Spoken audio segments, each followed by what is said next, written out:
2:30 a.m. in the morning. My Bookie Book has a bad, I wouldn't say diaper rash, but some bad chafing going on in her buttocks area, her little boo-boo area.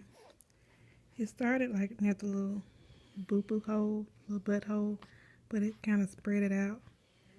And she has like some, like the skin looks broken and red and looks kind of raw in the area, and it irritates her when it's wet. So every time she makes a bowel movement or she tinkles, she cries her little self so hard because she's in pain and irritation. I guess the wetness burns it.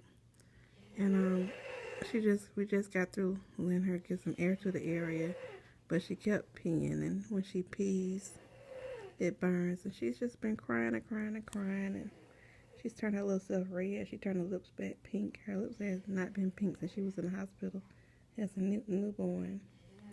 And she was sweating everywhere, so I turned on the air conditioner and put her little t-shirt on and took off her onesie.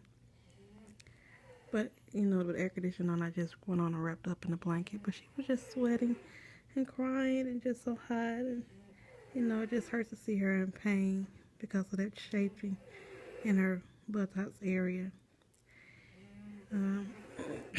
There's Daddy over there. Daddy over there asleep, snoring. And I'm just here, 2:30 a.m. in the morning,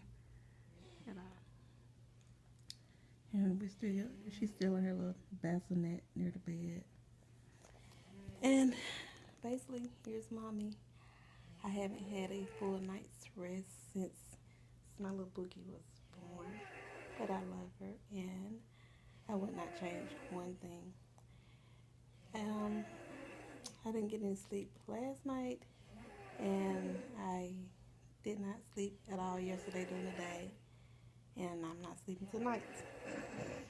So, I don't know, just hard to get a full night's rest when you have a newborn.